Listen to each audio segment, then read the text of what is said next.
জ্বালানি মন্ত্রণালয় তাদের একটা ক্লজ দেখিয়ে নির্বাচনটাকে স্থগিত করা হয়েছে।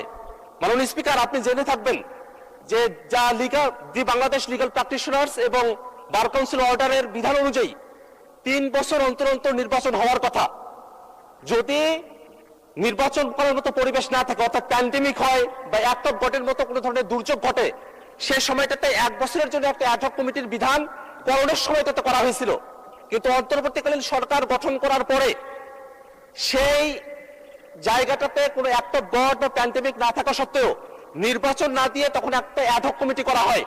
সেই অ্যাডহক কমিটিতে এখনো পর্যন্ত চলমান রয়েছে।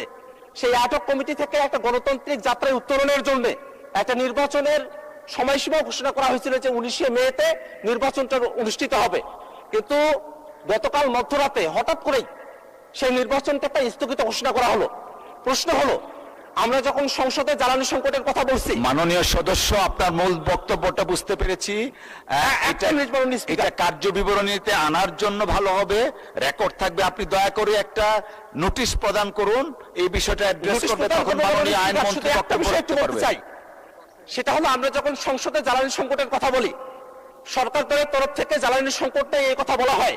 আবার সরকারি যে একটা প্রতিষ্ঠান তারা নির্বাচন স্থগিত করছে জ্বালানি সংকটের কথা বলে, এই জায়গাটাতে একটা সিদ্ধান্ত আসা প্রয়োজন। আসলে কি জ্বালানি সংকটের ইস্যু, নাকি একটা গণতান্ত্রিক প্রতিষ্ঠানকে দলীয়করণ ডাকা হবে, সেইটা মূল ইস্যু? এই দুটো বিষয়ে একটা সিদ্ধান্ত আসা প্রয়োজন। মাননীয় স্পিকার, আমরা নোটিশ নিয়ে আসব, কিন্তু যেহেতু আজকে জ্বালানি মন্ত্রী উপস্থিত আছেন, আইনমন্ত্রী উপস্থিত আছেন, আপনি চাইলে তাদের থেকে এই বিষয়ে একটা সুরাহা, একটা তাদের বিবৃতি আপনি তাদেরকে দেওয়ার জন্য আপনি আহ্বান করতে পারেন। মাননীয় স্পিকার, আপনাকে ধন্যবাদ। ধন্যবাদ মাননীয় সদস্য। আমার মনে হয় মাননীয় আইনমন্ত্রী বিষয়ে অ্যাড্রেস করতে চান। দয়া করে মাননীয় আইনমন্ত্রীকে মাইকটা দিবেন প্লিজ। মাননীয় স্পিকার, আপনাকে ধন্যবাদ। আপনার মাধ্যমে মাননীয় সদস্যকেও ধন্যবাদ যে উনি একটি অতি গুরুত্বপূর্ণ ইস্যু আপনাদের সামনে এনেছেন।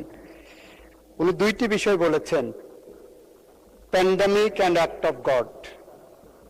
যেটা আনেননি সেটা হলো for any other reasonable cause, আইনের মধ্যে আছে, ওই পার্টটা উনি আনেননি। যতটুকু ওই একটা কবিতায় পড়েছিলাম, তুমি সব বুঝো মানি, যতটুকু বুঝো না ততটুকুই আমি।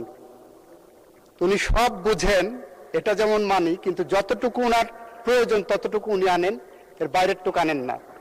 অবশ্যই সংসদের, অবশ্যই নির্বাচনে যাওয়ার জন্যই এই 8 সপ্তাহ বা 7 সপ্তাহ 8 সপ্তাহ সরকার দায়িত্ব গ্রহণের পরে, গত 18 মাসে যখন নির্বাচন হয়নি, আমরা দায়িত্ব গ্রহণ করার পরেই বার কাউন্সিলের নির্বাচন উদ্যোগ গ্রহণ করেছি। এবং সেই ব্যাপারে বার কাউন্সিল একটি স্বায়ত্তশাসিত প্রতিষ্ঠান, আপনি জানেন, তারা স্বকীয়ভাবে স্বাধীনভাবে সিদ্ধান্ত নেন। মাননীয় স্পিকার, বার কাউন্সিলের উনি যে কথাটা বললেন জ্বালানি মন্ত্রণালয়কে টেনে এনে শুধুমাত্র একটা কারণে, সেই প্রেস রিলিজ আমিও পড়েছি, আমার নোটিশও এসেছে।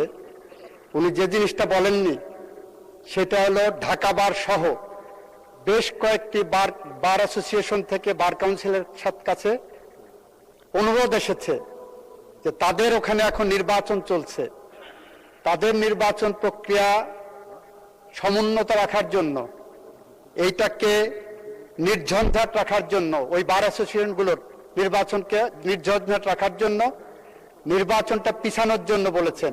এবং বার কাউন্সিল একটি সংবিধিবদ্ধ সংস্থা হিসাবে বিভিন্ন বার অ্যাসোসিয়েশনের সেই অনুরোধটাও রক্ষা করেছেন। ফলে এই পার্টটা কিন্তু উনি বলেননি। আইনজীবীদের দাবি ছিল বিভিন্ন বার অ্যাসোসিয়েশন, ঢাকা বার হলো বলা হয় এশিয়ার মধ্যে সবচেয়ে বৃহত্তর বার, যেখানে 22,000-এর উপরে লয়া আছে।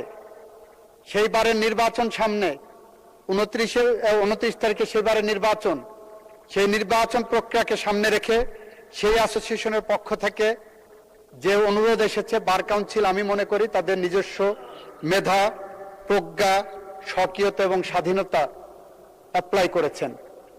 সেই কারণে সেখানে আমরা কোনো হস্তক্ষেপ করিনি। আমরা চাই ওনার মতোই যে বার কাউন্সিলের একটি স্বাভাবিক নির্বাচন প্রক্রিয়া এগিয়ে যাক, এবং সেই প্রক্রিয়া এগিয়ে যাওয়ার জন্য আমাদের পক্ষ থেকে আমরা সেখানে হস্তক্ষেপের মধ্যে যাচ্ছি না। আমরাও চাই, ওনার মতোই চাই, বার কাউন্সিল স্বাধীনভাবে সিদ্ধান্ত নিয়ে তারা ব্যবস্থা গ্রহণ করবেন। আপনাকে ধন্যবাদ মাননীয় স্পিকার, মাননীয় সংসদ সদস্যকে ধন্যবাদ। ধন্যবাদ মাননীয়